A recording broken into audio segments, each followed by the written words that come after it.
여러분, 만약에 우리가 해 아래의 세상을 아주 냉철한 시각으로 군더더기 다 빼고 긍정적인 생각 다 빼고 미래에 대한 어떤 소망 이런 거 다 빼고 지금 벌어지고 있는 우리 눈앞에 있는 현실을 아주 냉철한 시각으로 관찰하고 분석하고 평가한다면 우리에게 어떤 생각이 들까요? 여러분, 역사 가운데 우리가 살아가는 세상을 정직하게 바라본 사람들은 대부분 절망해. 그리고 절망해 왔어요.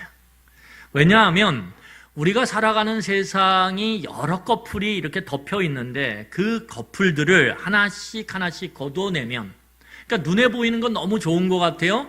그런데 그 좋아 보이는 회사 건물 안으로 들어가서 그 안에서 벌어지는 일들을 하나하나 이렇게 거두다 보면, 또는 그 회사의 높은 위치에 있는 사람들 안에서 벌어지는 그 일들을 하나하나 그 커플을 벗겨내다 보면 우리는 도저히 이해할 수도 없고 풀 수도 없는 모순된 문제들 앞에 서게 돼요.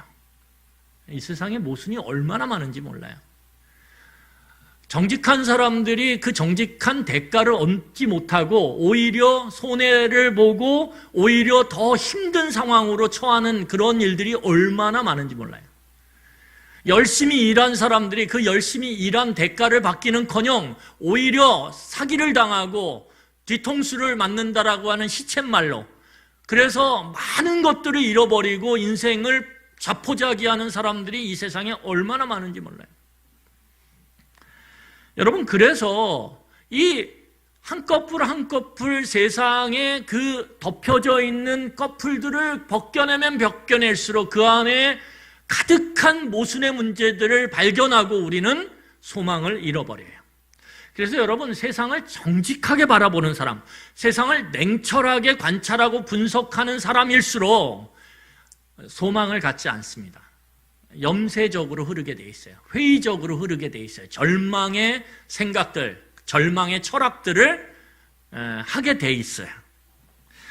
여러분, 그래서 제가 몇 번 얘기하지만 제가 잘 보는 프로그램 중에 나는 자연인이다 이 프로그램이 있거든요. 거기에 보면 대부분의 사람들이 다 현실 가운데서 직면한 그 모순들, 그것들 앞에서 좌절하고 인생을 포기하고 속세를 떠나서 산으로 그냥 들어와서 혼자 그냥 살아가는 게 편해 이렇게 여기고 살아가는 사람들이 얼마나 많은지 몰라요. 얼마나 많은지 몰라요.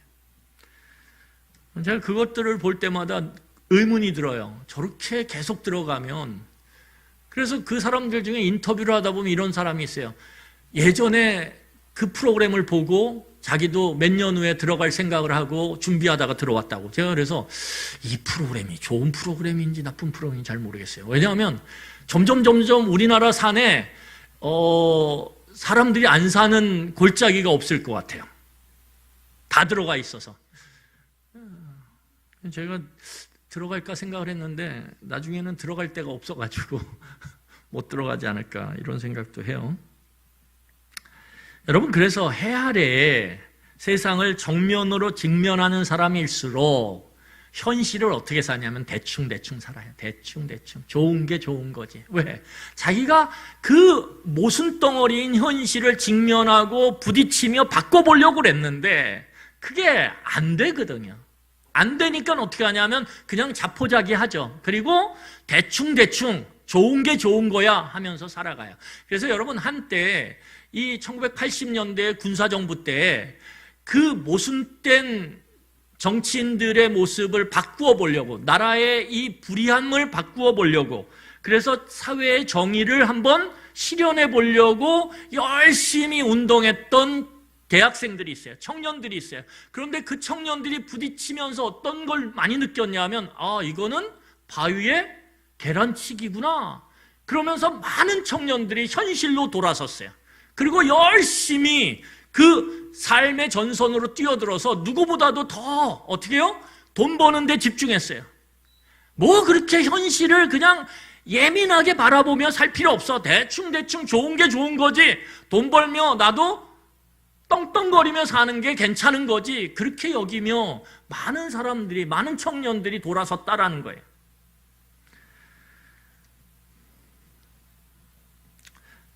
여러분, 그럼에도 불구하고 오늘 우리는 여전히 존재하지 않을 것 같은 소망을 찾고 있어요. 여러분, 사람들은 절망하면서도 어떠냐면 소망이 있지 않을까? 소망을 찾고 싶어 하는 마음들이 그들 안에 다 있어요. 소망을 발견하고 싶고, 그래서 오늘 사는 것을 좀 의미 있게 살고 가치 있게 살고 흥이 나서 살고 그렇게 살고 싶은 마음들이 사람들의 그 마음 깊은 곳에는 다 있다라는 거예요. 그래서 파랑새를 쳤죠. 여러분, 오늘 솔로몬은 해 아래 세상의 이 뒤집힌 현실, 이 모순덩어리의 현실에 여전히 소망이 존재한다고 말해요. 오늘 솔로몬은 이 놀라워요. 헛되다라고 노래하는 이 솔로몬이 이 모순된 뒤집힌 현실 가운데 소망이 여전히 존재한다라고 오늘 본문에서 우리에게 이야기해요. 여러분, 과연 솔로몬이 말하는 그 소망의 정체가 뭔지, 소망의 그 본질이 뭔지 우리 오늘 본문을 보면서 함께 살펴보기를 원합니다. 여러분, 솔로몬은 우리가 이미 알고 있는 것처럼 해 아래 세상을 관찰하는 것을 잘했어요. 그래서 솔로몬이 관찰을 하다 보니까 한 가지 사실을 발견하게 됐어요. 그 한 가지 사실, 그 한 가지 모습이 뭐냐 하면 모순이에요. 모순. 세상이 보니까 세상을 관찰하면 관찰할수록 세상 곳곳에 모순된 일들이, 모순된 문제들이 가득하다라는 거예요. 모순이 없는 데가 없어요. 여러분, 그 모순의 모습을 한마디로 얘기하면 뭐냐 하면 솔로몬의 말로 말하면 뒤집힘이에요. 세상이 뒤집혀 있다라는 거예요. 착한 사람이 잘 돼야 되는데 착한 사람이 오히려 못 돼. 나쁜 사람이 벌을 받아야 되는데 나쁜 사람들이 더 세상에서는 잘 돼. 이런 뒤집힘의 일들이, 이 모순된 모습들이 세상에 질비하다라는 거예요. 이게 솔로몬이 해 아래의 세상을 관찰하고 관찰하면서 얻은 사실이에요. 세상은 모순되구나. 세상은 뒤집혀 있구나. 여러분, 왜 솔로몬이 이걸 보면서 놀래냐 하면 솔로몬이 어렸을 때부터 하나님의 말씀을 배웠어요. 그리고 그 말씀을 배워서 알고 있는 건 뭐냐 하면 선한 사람은 선한 열매를 거둔다라는 거예요. 악한 사람은 악한 열매를 거둔다라는 거예요. 이게 그가 말씀을 통해서 배운 거예요. 뿌린 대로 거둔다, 심은 대로 거둔다 라고 하는 이 말씀의 원리를 배워서 그것을 믿고 살아가는 솔로몬에게 현실은 그렇지 않다라는 걸 자꾸 보여주는 거예요. 여러분, 그런데 여기서 솔로몬이 포기할 사람이 아니죠. 솔로몬은 끝까지 관찰하는 사람. 그래서 솔로몬은 뭘 알기를 원했냐 하면, 그러면 왜 이런 말씀, 자기가 어렸을 때부터 배워서 알고 있는 말씀과는 다른 현실이, 왜 이 뒤집힌 현실이, 왜 이 모순된 현실이 일어나고 있는지 알고 싶었어요. 그래서 그 까닭을 알고 싶어서 끊임없이 관찰을 해요. 그런데 지난번에 저희가 8장에서 살펴봤던 것처럼 그 결론이 무엇입니까? 이것은 인간이 알 수 있는 영역이 아니라는 거예요. 이것은 인간의 이성의 한계를 넘어가는 그 까닭을 알 수가 없다라는 거예요. 이것은 하나님의 영역이라는 거예요. 하나님의 뜻 안에서 이루어지는 것이기에 우리는 알 수 없다라는, 이게 결론이에요. 그런데 그 결론 안에서 오늘 놀라운 사실은 솔로몬은 멈추지 않아요. 솔로몬은 대단해요. 또 관찰을 해요. 또 관찰을 해요.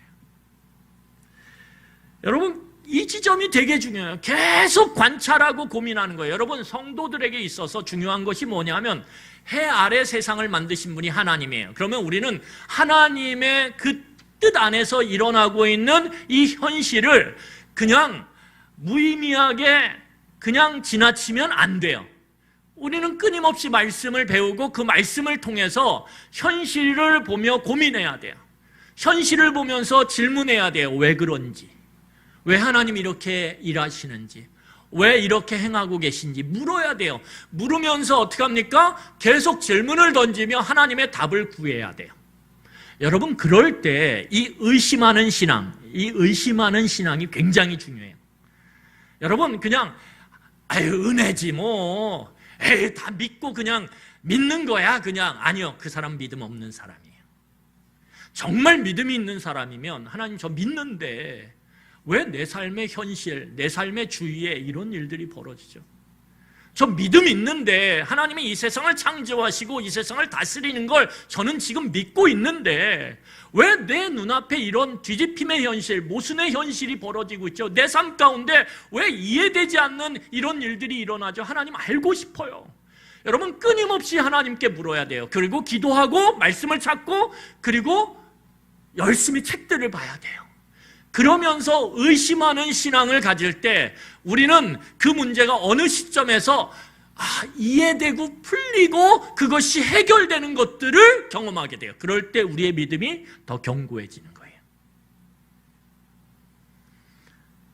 여러분, 그래서 이 의심하는 신앙은 하나님을 믿지 않고 하나님을 버리기 위한 의심이 아니라 이 하나님을, 이 모든 창조주시며 오늘도 통치자로서 이 땅을 다스린다라고 믿는 그 하나님을 더 알고 싶어서 의심하는 거예요. 여러분, 오늘 이 솔로몬이 이 풀리지 않는 그 이유, 까닭 앞에서 이건 인간의 영역이 아니구나, 그리고 포기했으면, 거기서 멈췄으면 끝났을 거예요. 그런데 여기서 멈추지 않아요. 솔로몬은 계속 관찰을 해요. 관찰하고 관찰해서 계속 관찰을 이어나가면서 솔로몬이 이 뒤집힌 현실, 모순된 현실 가운데서 두 가지를 발견해요. 여러분, 만약에 포기했으면, 그래 이건 하나님 영역이야, 그리고 탁 쳐버렸으면 이 두 가지를 발견하지 못할 수도 있어요. 근데 솔로몬은 포기하지 않고 지속적으로 관찰하고 그리고 거기서 두 가지의 사실을 깨닫게 돼요. 자, 우리 1절을 같이 읽겠습니다. 솔로몬이 도대체 무엇을 깨달았는지 함께 읽도록 하겠습니다. 같이 읽겠습니다. 이 모든 것을 내가 마음에 두고 이 모든 것을 살펴본즉 의인들이나 지혜자들이나 그들의 행위나 모두 다 하나님의 손 안에 있으니 사랑을 받을는지 미움을 받을는지 사람이 알지 못하는 것은 모두 그들의 미래의 일들임이니라. 여러분, 오늘 솔로몬이 거기 보면 내가 이 모든 것을 내 마음에 두고, 마음에 뒀다는 게 이 뒤집힌 현실, 모순된 현실 8장이죠. 그걸 마음에 뒀어요. 이것은 인간의 영역이 아니지. 이 이유와 까닭은 우리가 다 알 수 없지. 그렇게 그 관찰한 결과를 마음에 뒀어요. 그럼에도 불구하고 거기 보면 이 모든 것을 또다시 살피기 시작했어요. 이 뒤집힌 현실을 계속 추적했어요. 이 모순된 현실을 계속 발견하고 찾고 관찰하면서 자료를 축적해 갔어요. 자료를 쭉 조사해서 모아서 축적하다 보니까 두 가지가 딱 발견된 거예요. 첫 번째 뭐냐면 지속적 관찰을 하다 보니까 이 뒤집힌 현실, 선한 사람이 선한 결과를 얻지 못하고 악한 결과를 얻는 것 같아요. 당장은 이 악한 사람이 악한 열매를 거두기는커녕 선한 열매를 거두며 승승장구하는 것처럼 그 당시에는 보여요. 그런데 솔로몬이 계속적으로 그런 선인과 악인, 지혜로운 자와 어리석은 자의 삶을 관찰하면서 추적하고 자료를 모으다 보니까 뭘 발견하게 되냐면 뒤집힌 현실에도 불구하고 하나님의 그 의인들, 지혜자들의 모든 행위가 어떻게 해요? 하나님의 통치 가운데 있다라는 거예요. 무슨 말이냐 하면 여기 보면 뭐라고 얘기해요? 하나님의 손 안에 있다 이렇게 해요. 하나님의 손 안에 있다. 이게 뭐냐면 하나님의 통치, 다스림 가운데 있다라는 거예요. 그 선한 사람의 선한 행위, 지혜자들의 그 지혜로운 행위들이 당장은 악한 열매로 열매를 맺는 것 같아요. 좋지 않은 열매를 거두는 것처럼 보여요. 그런데 계속 관찰하다 보니까 뭐예요? 아니라는 걸 발견한 거예요. 하나님이 그들의 그 선한 행위들을, 그 지혜로운 행위들을 어떻게 하고 있다라는 거예요? 보고 계신다라는 거예요. 세고 계신다라는 거예요. 하나님이 그걸 다 지켜보고 계신다라는 거예요. 그리고 그걸 다 어떻게 해요? 하나님이 기억하고 계신다라는 거예요. 그리고 그 기억 가운데서 하나님이 어느 때에 일하심을 발견하게 되는 거예요. 악한 열매인 것처럼 보이는 게 선한 열매로 막 바뀌는 놀라운 역사를 경험하게 되는 거예요.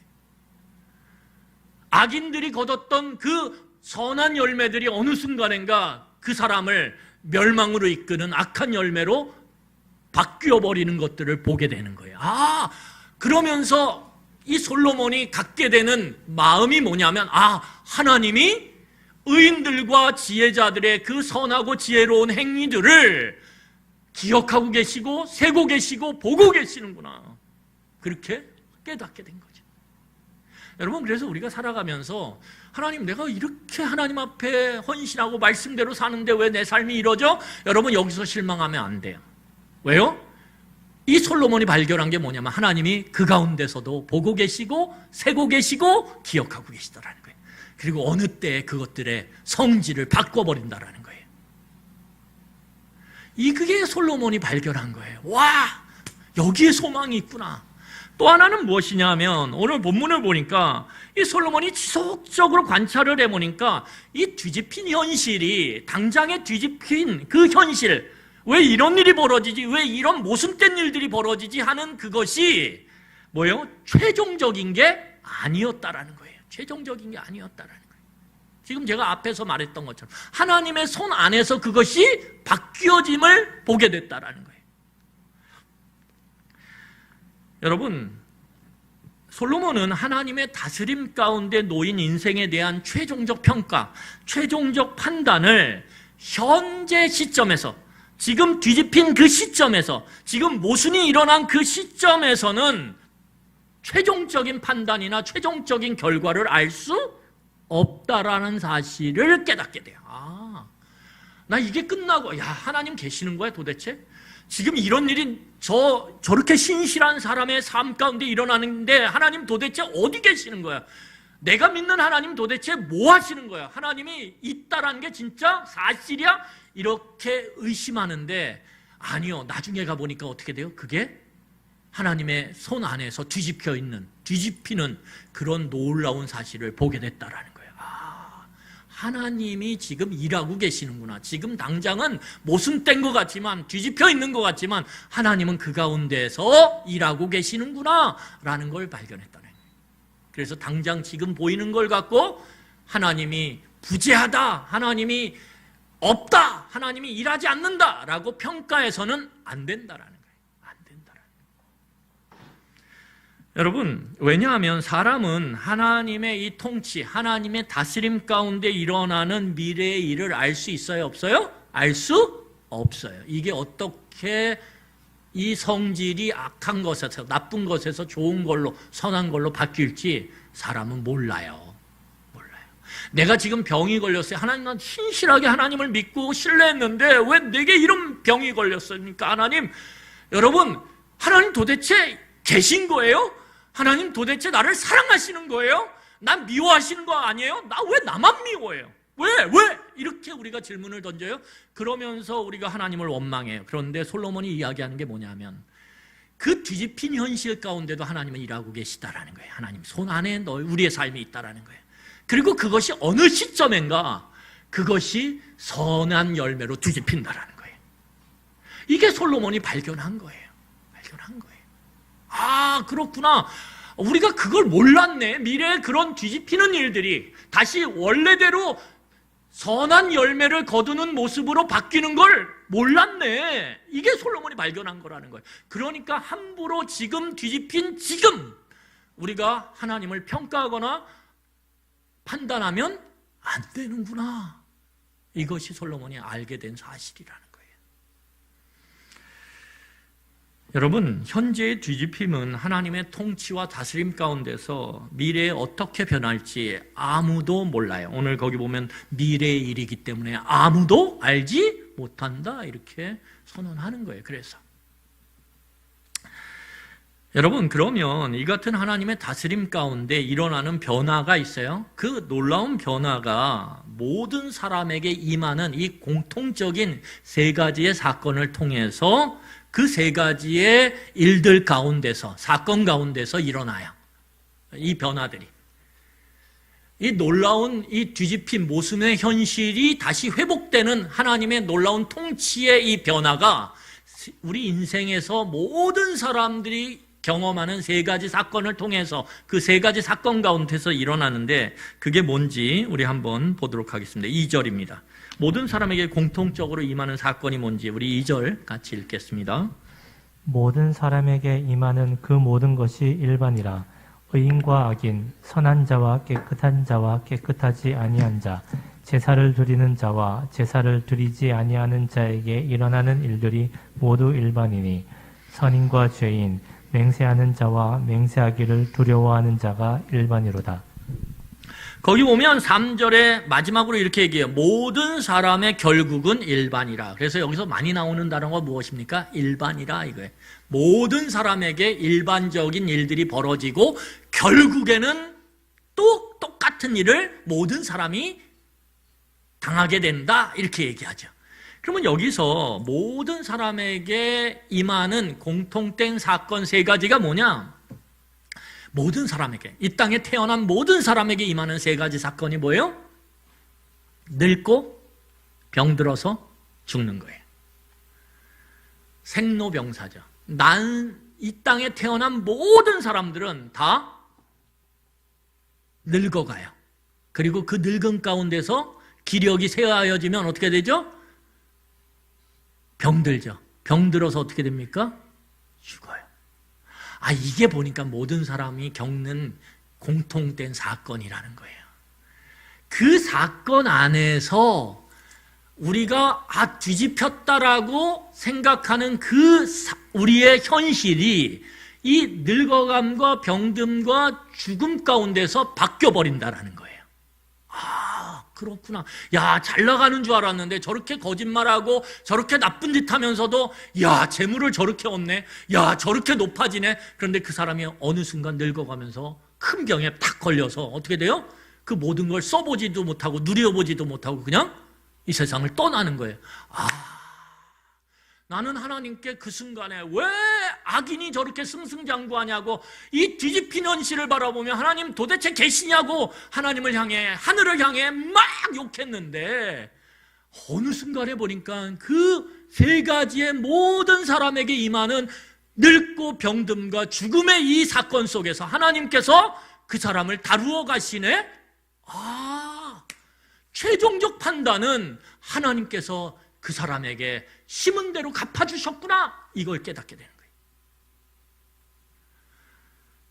여러분 여기서 질문이 있어요. 8장에서 보면 어떤 일이 일어나냐면 선한 일을 했음에도 불구하고 지혜롭게 살았음에도 불구하고 하나님을 신뢰하며 믿음으로 살았음에도 불구하고 억울하게 죽었어요.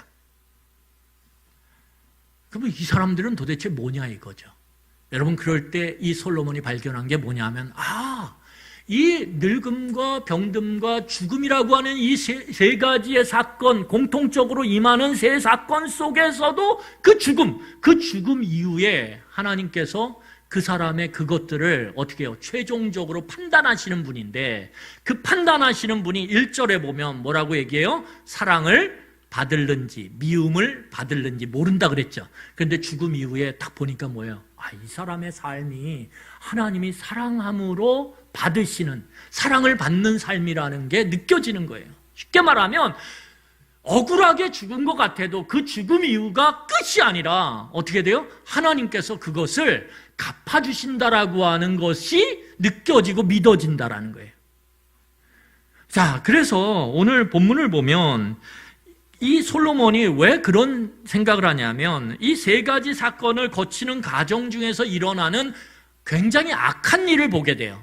이 늙고 병들어서 죽는 과정 속에서 저건 정말 악하다 이런 일들을 발견하게 돼요. 그게 뭐냐 하면 자 보겠습니다. 우리 3절이에요. 같이 보겠습니다. 모든 사람의 결국은 일반이라. 이것은 해 아래에서 행해지는 모든 일 중에 악한 것이니 곧 인생의 마음에는 악이 가득하여 그들의 평생에 미친 마음을 품고 있다가 후에는 죽은 자들에게로 돌아가는 것이라. 여러분 오늘 전도서에서는 악하다 이것을 무와 동일하게 쓰냐면 헛되다라고 하는 것과 동일하게 써요. 악한 것이 헛된 것이죠.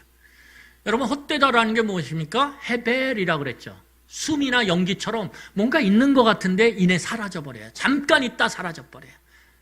이게 헛된 것이고 그게 악한 것이에요. 여러분, 오늘 성경을 보면 솔로몬이 이 해 아래 세상에서 관찰을 하다 보니까 늙음과 병들음, 죽음의 이 세 사건 안에서 아주 헛된 삶을 발견하게 돼요. 그게 뭐냐면 악하게 산 사람이에요. 마음의 상태가 악해요. 마음의 상태가 너무 악해. 그런데 그 사람이 승승장구하는 거예요. 승승장구하다 보니까 이 사람이 평생, 시간의 길이가 뭐야? 평생. 왜? 악하게 살아도 떵떵거리면 살거든요. 악하게 살아도 다른 사람들이 다 그 사람 앞에서 벌벌벌벌 기거든요. 온갖 권세를 다 누리거든요. 자기가 하고 싶은 거 다 하거든요. 여러분, 그러니까 평생 그 악한 마음을 버리질 않아요. 여러분, 이런 사람은 가정에서도 있어요. 가장이 어떻습니까? 악한 마음을 갖고 집안을 막 좌지우지해도 식구들이 다 그 앞에서 벌벌벌벌 하거든요. 그러니까 뭐예요? 평생을 자기 고집 갖고 사는 거예요. 내가 옳다. 그럼 내 마음대로 사는 거예요. 남 생각하는 마음 없어요. 주변에 내 가족이 고통당하는 거 염두에 두지 않아요. 미안한 마음도 없어요. 그리고 어떻게 합니까? 내 고집과 생각대로 그냥 밀고 나가는 거예요. 평생을. 그러다 어떻게 돼요? 최종적 사건을 맞이해요. 그게 뭐예요? 죽는 거예요. 그러니까 마음의 상태가 뭐예요? 악해요. 그런데 그 악한 마음이 통해. 그러니까 평생을 그렇게 살아, 시간 안에서. 그러다 보니까 갑자기 죽음을 맞이하게 돼요. 최종적 사건에 탁 끝나게 돼요. 이 사람들을 보니까 이 사람들이 너무 헛된 거예요. 야, 그들이 그렇게 누렸던 그 권력, 그 재물, 그 기회, 아유, 다 헛돼. 다 헛돼. 왜 헛될까요? 여러분, 헛된 이유가 있어요. 자, 4절을 같이 읽겠습니다. 4절. 왜 그런 삶이 헛된지 한번 보도록 하겠습니다. 모든 산자들 중에 들어있는 자에게는 누구나 소망이 있음은 산 개가 죽은 사자보다 낫기 때문이니라. 왜냐하면 이 참 인생에서 가장 헛된 이 사람들의 모습을 보니까 왜 그들이 헛되냐면 소망이 없어요. 어떤 소망이 없어요? 하나님 앞에서의 최종적 판단, 최종적 평가를 받는 데 있어서 변화시킬 수 있는, 하나님의 평가를 변화시킬 수 있는, 그래서 1절에 보면 뭐예요? 두 개예요. 하나님의 평가는 사랑받을지 미움받을지, 이거 두 개가 배웠어요. 그의 삶이 하나님 앞에서 사랑을 받을 삶인지, 그래서 내 아들이라 내 딸이라 이렇게 하나님께서 인정하고 받아주실지, 아니면 하나님이 미워하심으로 저 어두운 곳에 처하게 하시는지, 두 개밖에 없다라는 거예요. 그런데 이 사람들은 그 악한 마음을 갖고 평생을 살다가 갑자기 죽어버렸어요. 누구에게나 갑자기 죽음이 오니까. 이런 사람들은 참 악하고 헛된 삶인데, 왜요?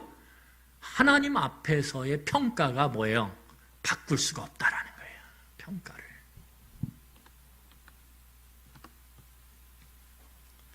여러분, 평생 악한 마음 갖고 승승장구하며 살았으면 뭐예요? 이 짧은 100년도 안 되는 인생을. 죽음 이후에 하나님 앞에서 미움을 받으면 영원히. 그래서 오늘 성경을 보면 뭐라고 얘기하냐면, 그런 사람들을 향해서 6절에 이렇게 얘기해요. 그들의 사랑과 미움과 시기도 없어진 지 오래니 해 아래서 행한 모든 일 중에서 그들에게 돌아갈 몫은 영원히 있어요, 없어요? 없어요. 없어요.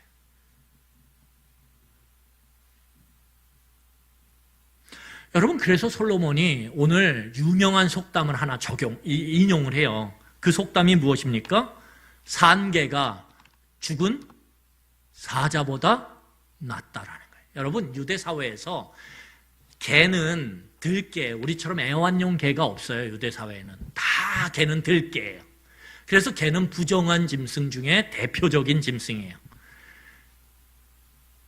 그런데 이 부정한 개보다 사자는 유대 사회에서 영광스러운 존재예요.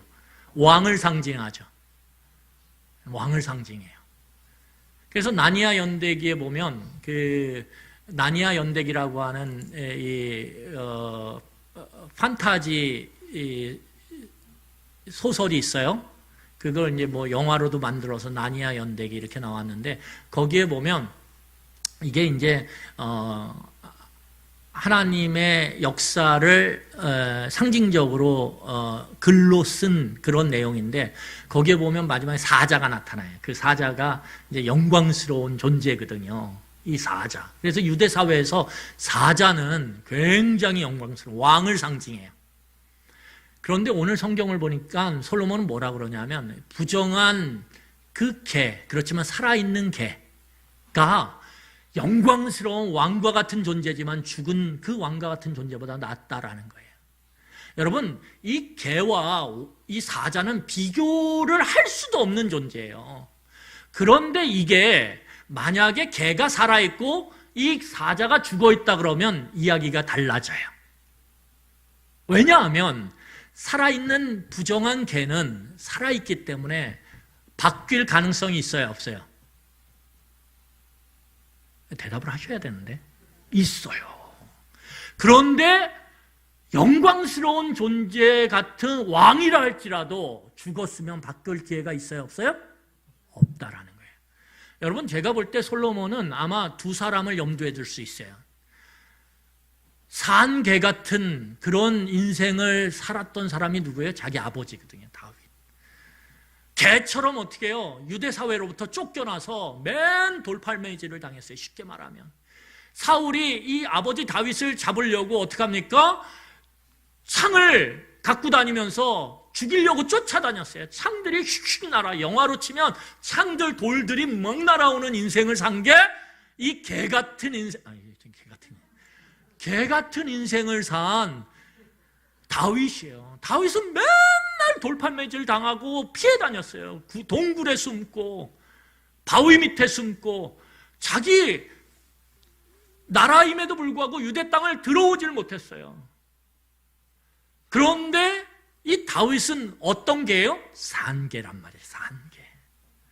그거에 비하면 그 다윗을 창으로 찌르려고 죽이려고 칼로 베려고 쫓아다녔던 사울은 왕이었지만 영광스러운 존재였지만 그는 뭐예요? 악한 마음을 평생 갖고 살다 갑자기 죽어버려요. 전쟁터에서. 어떻게 됐죠? 바꿀 수가 없어요. 바꿀 수가 없어요. 왕이긴 왕이고 영광스러운 존재인데 어때요? 죽어버렸네? 하나님에게 사랑받을 기회를 잃어버렸어요. 아마 솔로몬은 제가 볼 때 이걸 염두에 두고 썼을 가능성이 굉장히 높아요. 야, 우리 아버지가 개였지만 그래서 맨날 핍박받으며 도망쳐 다녔지만 그럼에도 불구하고 살아있기 때문에 그 살아있음에 하나님의 일하심 가운데 어떻게 됐어요? 바뀌어버렸잖아요. 왜냐하면 다윗이 그 뒤집힌 모순의 현실을 겪을 이유가 없었거든요. 다윗은 열심히 전쟁터에 나가서 싸웠고요. 열심히 하나님의 말씀에 순종해서 이 이스라엘 사회와 다 사울 왕을 지키기 위해서 애쓴 사람이거든요. 그렇게 들깨처럼 그렇게 도망쳐 다닐 이유가 하나도 없었어요. 이 뒤집히고 모순된 현실 가운데 그 슬픔을 노래했던 그 노래들이 시편에 가득해요. 하나님은 어느 때까지입니까? 하나님이 이 모순된 현실을 언제까지 하나님 그냥 두고 보시겠습니까? 이게 시편에서 노래했던 이 들깨 같은 다윗의 인생이었단 말이에요. 그런데 중요한 건 뭐예요? 살아있으니까 그 인생이, 그 뒤집힘이, 그 모순된 현실이 하나님의 손 안에서 바뀌어버린다는 거예요. 그거에 반대 사울이죠.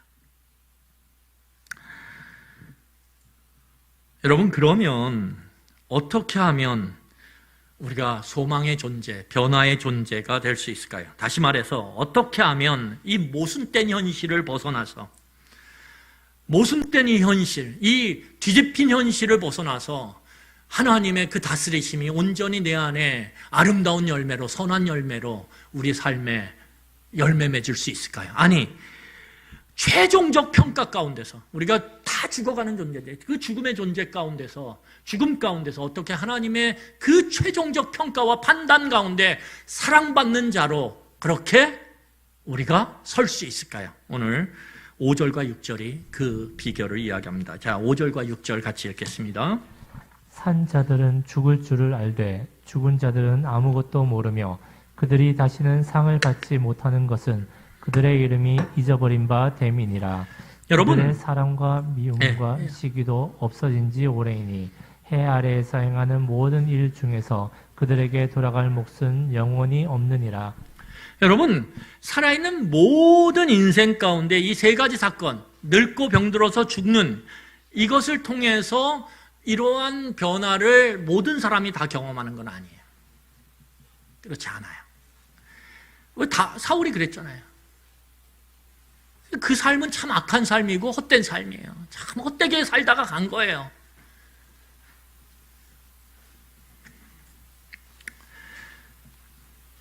여러분, 우리의 마음과 행위의 변화, 우리의 마음이 바뀌고 행동이 바뀌어요. 그리고 현재 상황을 바라보는 관점이 변화되는 것은 우리 자신의 늙음과 병듦과 죽음의 과정을 통해 우리가 죽음을 향해 달려가는 존재구나를 깨닫게 되는 순간 그 변화는 일어나는 거예요. 굉장히 중요합니다. 다시 말해요. 여러분, 우리의 상황이 바뀌는 것 또는 혹시라도 내가 살아있는 동안에 그 뒤집힌 현실이 바뀌지 않고 그냥 갑자기 죽어버렸어요? 그 죽어버림 이후에도 뭐가 남아있냐 하면 하나님께 사랑받을지 미움받을지 최종적 판결이 기다리고 있다는 거예요. 평가가. 그러면 우리가 그 평가 가운데서 사랑받는 존재가 되어서 서려면 이 땅을 살면서 이 뒤집히고 모순된 현실을 살면서 우리에게 한 가지 인식이 필요하다는 거예요. 그것이 뭐예요? 우리가 죽음을 향해 달려가는 존재라는 것을 깨닫고 기억하는 것이 중요하다는 거예요. 여러분, 우리가 내가 죽어가는 존재구나. 내가 오늘도 내 생명의 시간을 또 썼구나. 내가 언제 죽을지 모르는 존재구나. 이것을 가까이 갖고 와서 그걸 들여다봐야 돼요. 제가 몇 번 말씀드렸던 것처럼 이 현대사회는 죽음을 멀리하는 사회예요. 죽음을 멀리하는 사회. 여러분, 이 죽음을 멀리하는 사회, 이 현대사회는 몇 가지를 멀리하는데요. 첫 번째 멀리한 게 뭐죠? 아직 점심시간 전이라서 화장실이에요. 화장실을 멀리했어요. 화장실이 가까웠죠? 그리고 우리 안에 몸에서 모든 것이 다 영양분이 다 이렇게 빠지고 난 그 음식물의 잔해들이 나와요. 우리에게 배설이 돼요. 근데 그것을 우리는 가까이 뒀어요. 그래서 화장실 들어갈 때 어때요? 너무 가까이 둬가지고. 다 그런 세월을 안 보내본 것처럼 이렇게. 어떻게 해요? 코 막고, 가기 싫은데! 이래가지고 어떻게 해요? 갔잖아요. 다 퍼세식이라고 하는데. 그러니까 늘 화장실에 들어갈 때마다 우리는 어쩌면 그 죽음의 그 존재를, 이 배설이라는 건 죽음의 존재 하나예요. 그것을 어떻게 해요? 우리는 늘 경험하죠. 죽음의 냄새가 이렇구나. 와, 죽음의 냄새가 참 이렇구나. 사람 몸 썩는 냄새가 그래요. 근데 그걸 멀리 해버렸어요. 그래서 물로 샥 보내버려요. 그러니까 어때요? 화장실이 이 죽음의 냄새를 느끼는 장소가 아니라 뭐예요? 거기서 온통 평평 향기가 얼마나 뿜어져 나오는지 화장실이 더 좋아. 죽음의 냄새를 맡을 수가 없어요. 여러분, 장례식장이 너무 화려해요. 죽음의 이 냄새를 맡을 수가 없어요. 그래서 죽음을 멀리 보내면서 죽음은 우리와 상관없는 것처럼 생각해요. 그래서 죽음이 어느 순간인가 우리에게 다가오면 우리는 깜짝 놀라요. 왜요? 없던 일이 갑자기 나에게 닥친 것처럼, 오지 말아야 될 게 온 것처럼. 아니요, 모든 사람에게 죽음은 임해요. 오늘 성경에 그 죽음을 우리가 오늘 12절에 보면 그물에 걸린 것처럼, 올무에 걸린 것처럼, 물고기가 그물에 걸리고 새가 올무에 걸린 것처럼 호련히 찾아온다는 거예요. 죽음이 그런 거예요. 여러분, 그 죽음을 우리가 가까이 놓고 들여다봐야 돼요. 내가 죽을 존재구나. 호련히 죽을 존재구나. 죽음이 엉뚱하게 생긴 일이 아니구나. 나하고 전혀 상관없는 일이 갑자기 나에게 찾아온 게 아니구나를 인식하게 될 때 우리 안에 일어나는 현상이 있어요. 그게 뭐냐면 현재에 집중하는 거예요. 현재에 집중. 왜? 미래 어떻게 될지 언제 내가 죽을지 모르거든요. 과거가 이렇고 지나간 거 이미 그렇게 후회해봤자 소용없거든요. 내게 있는 건 뭐밖에 없어요? 현재밖에 없는 거예요. 지금.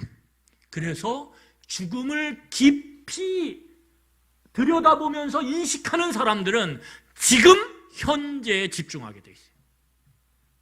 여러분, 우리가 죽음을 멀리하고 죽음을 멀리 있는 거, 나와 상관없는 걸로 밀어놓으니까 계속 헛된 꿈을 꿔요. 내 10년 후에, 20년 후에, 30년 후에 내가 어떻게 될 것. 그러니까 갑자기 죽음이 내 앞에 딱 찾아오면 일어나지도 않은, 되지도 않은 10년 후, 20년 후, 30년 후에 내가 그냥 생각하고 공상했던 것들이 마치 날아가는 것처럼 느껴지면서 어떻게 돼요? 억울하죠. 내 인생 어떻게 아까운 인생 이런단 말이에요. 아니요. 그건 다 우리하고 상관없는 일이에요. 우리에게 주어진 건 뭐예요? 현재, 지금. 그래서 죽음을 깊이 인식하는 사람들은 현재에 집중하게 돼 있어요. 여러분, 그럴 때 우리가 우리의 삶이 변화되고 바뀌고 우리의 최종적 판단이 바뀌는 것을 경험할 수 있어요. 자, 7절부터 10절 보겠습니다.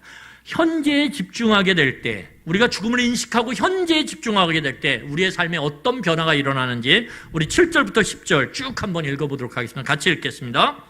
너는 가서 기쁨으로 내 음식물을 먹고 즐거운 마음으로 내 포도주를 마실지어다. 이는 하나님이 내가 하는 일들을 벌써 기쁘게 받으셨음이니라. 내 휘복을 항상 휘게 하며 내 머리에 향기름을 그치지 않도록 할지니라. 내 헛된 평생의 모든 날, 곧 하나님이 해 아래에서 내게 주신 모든 헛된 날에 내가 사랑하는 아내와 함께 즐거이 살지어다. 그것이 내가 평생의 해 아래에서 수고하고 얻은 내 몫이니라. 내 손이 이를 얻는 대로 힘을 다하여 할지어다. 내가 장차 들어갈 소홀에는 일도 없고 계획도 없고 지식도 없고 지혜도 없음이니라. 여러분, 우리가 죽는 존재라는 건, 죽음이 멀리 있지 않다라는 것, 어느 순간에는 홀연히 내 눈앞에 딱 온다라는 것, 그것을 깊이 인식할 때 우리는 현재에 집중하게 되고, 현재에 집중할 때 아무리 내 삶이 지금 뒤집혀 있는 것 같고, 아무리 내 삶이 지금 모순된 현실의 한가운데서 낑낑대는 것 같아도 우리의 시선과 우리의 마음과 우리의 행동이 바뀌기 시작한다는 거예요. 어떻게 해요? 오늘 현재에 뒤집힌 현실 가운데서도 우리가 죽음을 인식하고 있다면 그 현재에, 거기 7절을 보세요. 뭐예요? 먹고 마심을 기쁨으로 할 수 있어요. 여러분, 여기에 먹는 거, 음식물, 화려한 음식 아니에요. 좋은 마실 와인 엄청나게 좋은 거 아니에요. 그냥 음식물과 마시는 것, 우리의 그냥 식생활의 일부예요. 중요한 건 뭐냐면 거기 7절을 보면 음식물을 먹고 마시는 가운데서 그 앞에 뭐가 있어요? 기쁨으로가 있어요. 기쁨으로. 뭘 먹든지 뭘 마시든지 상관없어요. 뭐예요? 오늘 모순된 현실 가운데서 우리가 억울하게 재산 다 날려버리고 그 나쁜 사람 때문에 지금 낑낑대며 살아가요? 그럼에도 불구하고 이 뒤집힌 현실 가운데 내가 죽음을 향해 달려가고 있구나 라는 걸 깊이 인식할 때 현재에 집중하게 되고, 그 현재의 집중은 우리가 지금 뭘 먹든 뭘 마시든 그것을 뭘로 마셔요? 기쁨으로 마시게 돼 있다는 거예요. 그럼에도 불구하고 내게 하나님이 일용할 양식을 주셨지. 이게 현재에 집중하는 사람에게 일어나는 변화예요. 여러분, 육체적인 변화가 일어나요. 그게 뭐냐면 기쁨이 있기 시작. 먹고 마시면 좋은 걸 먹어서 기쁜 게 아니라 오늘도 내가 이걸 먹고 하나님이 주어진 생명을 유지할 수 있다라는 것에 기쁨을 갖고 감사하기 시작해요. 여러분, 오늘 8절을 보면 뭐예요? 내 의복이 항상 희며 내 머리에 향기름이 그치지 아니하리라. 여러분, 모순된 현실에서 이것은 맞지 않아요. 그러면 이게 뭐냐? 의복이 날마다 어떻게 희겠어요? 어떻게 맨날 향기름 바르겠어요? 이거는 뭘 상징하냐면 우리의 마음의 기쁨을 상징해요. 이게 유대 사회의 관용구예요. 옷이 희고 향기가 머리에 착 기름을 발라서 향기가 온몸에 퍼져요. 그게 기쁨의 마음의 상태를 표현해요. 정서적으로 기쁜 거죠. 정서적으로. 여러분 오늘 그 구절을 보면 거기 뭡니까? 내게 가장 뼈 중에 뼈요 살 중에 살인 내 아내, 내 남편, 그 관계적인 부분에서 기쁨을 누려요. 왜요? 하나님 그래도 내가 다 잃었어도 내 아내를 남겨두시면 감사해요. 내 아내, 남편을 두시면 감사해요. 그래서 그 관계를 소중하게 여겨요. 여러분 마지막으로 보면 수고하는 것들을 최선을 다해서 기쁘게 일해요. 이게 뭐죠? 사역적인 면에서 그래요. 그러니까 육체적인 면에서, 정서적인 면에서, 관계적인 면에서, 사역적인 면에서 현재에 집중하는 사람들은 그것이 무엇이 됐든 기쁨으로 그것을 받아들이고 감사함으로 반응하며 살기 시작한다는 거예요.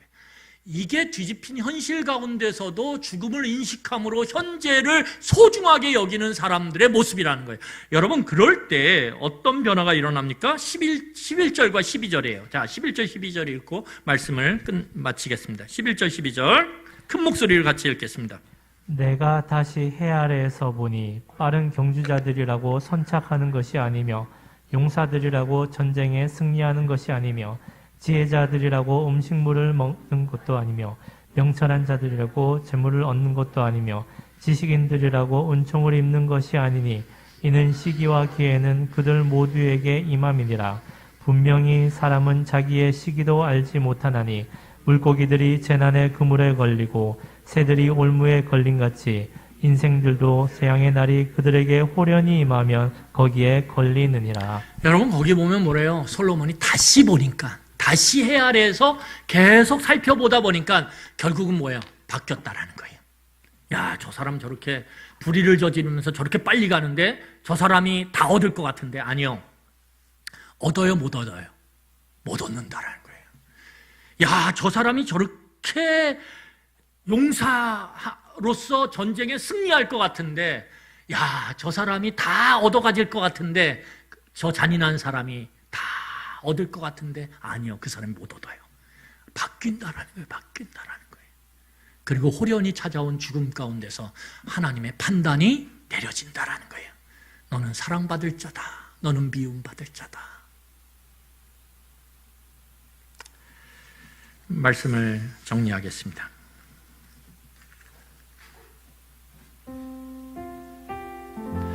여러분, 솔로몬은 해 아래 세상을 관찰하는 과정에서 모순을 발견해요. 그 뒤집힌 현실의 까닭을 알고 싶었지만 알 수가 없었어요. 하지만 포기하지 않고 계속 그 모순된 뒤집힌 현실을 관찰했어요. 그리고 그 속에서 하나님은 여전히 일하고 계시고 하나님의 일하시고 다스림 가운데 그것이 오늘 바뀌고 있으며 또한 최종적인 판단 가운데서 죽음 이후에 하나님의 그 판단이 최종적으로 내려지는 그러한 모습들을 보게 돼요. 여러분, 그게 솔로몬이 발견한 거예요. 여러분, 우리의 소망이 이 해 아래에서 우리의 소망이 어디 있을까요? 이 해 아래에서 우리가 과연 소망의 존재일까요? 아니요, 우리 안에는 소망이 없어요. 우리 안에 소망이 없어요. 우리가 아무리 애써도 아무리 힘써도 이 뒤집힌 현실, 모순된 현실은 잘 바뀌지 않아요. 그냥 우리가 해 아래에서 이 뒤집힌 현실과 모순된 현실을 감내하면서 그냥 살 수밖에 없는 우리는 연약한 존재예요. 여러분, 이걸 인정하셔야 돼요. 아, 내 연약한 존재구나. 그런데 그 연약한 존재 가운데 하나님께서 오늘도 일하고 계시다라는 거예요. 여기에 소망이 있는 거예요. 하나님께서 내 뒤집힌 현실 가운데서도 하나님의 그 손 안에 있는 내 인생 가운데 하나님은 오늘도 일하고 계신다. 오늘도 다스리고 계신다. 오늘도 역사하고 계신다. 그래서 내 이 억울한 뒤집힌 현실, 이 모순된 문제들이 어느 순간인가 바뀔 것이다. 아니, 그것이 호련히 찾아온 죽음 때문에 그것을 보지 못하고 그것을 누리지 못하고 죽었을지라도 그 죽음 이후의 최종적 판단, 하나님의 평가는 바뀐다라는 거예요. 야, 저주받은 인간인 줄 알았더니 아니라는 거예요. 여러분, 예수 그리스도를 향해서 십자가에 달린, 나무에 달린 자는 다 저주받은 자라고 하는 그 유대인의 그 말에 그 온몸에 그 말이 새겨진 그 예수 그리스도의 십자가의 죽음. 야, 저건 다 평가가 내려진 거야. 아니요. 죽음 이후에 보니까 하나님이 평가를 다르게 하세요. 너는 내 사랑받는 자다. 예수님의 인생 가운데 중요한 게 뭐예요? 예수님은 현실에 집중했어요. 지금 현재. 누군가가 내게 찾아와서 예수님 고쳐주세요 이럴 때, 야, 나 지금 굉장히 앞에 계획들이 많아. 그래서 이 일들을 하려면 지금 빨리 가서 뭔가 준비해야 되고. 아니요. 예수님은 길을 가시다가도 백부장 야이로가 자기 딸 살려달라 그래서 그 길을 가시다가도 그 12해 동안 혈류병으로 온갖 고통과 부정함으로 사람들에게 외면당했던 그 여인을 만났을 때 예수님은 그 자리에 멈추세요. 그리고 그 현실에 집중하세요. 그 여인을 자유케 하는 일에 집중하세요. 그 부정한 여인을 온전케 하는 일에 집중하세요. 그럴 때 그 여인의 그 모든 인생이 통째로 회복되어져요.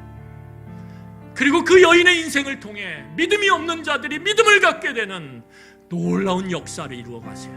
여러분, 우리가 죽을 존재임을 인정할 때, 하나님 앞에서 죽어가는 존재임을 인정할 때, 그것을 온전히 직면할 때 우리는 오늘 현실에 집중할 수 있고, 내게 주신 것이 적든 많든 상관없이 우리는 기쁨으로 그것을 누리며 내게 소중한 존재인 내 아내와 남편, 내 가족들, 교회 공동체 식구들에게 우리는 정말로 최선을 다해서 그 관계를 가꾸어가고 아름답게 만들어가는 일에 우리는 헌신하는 것입니다.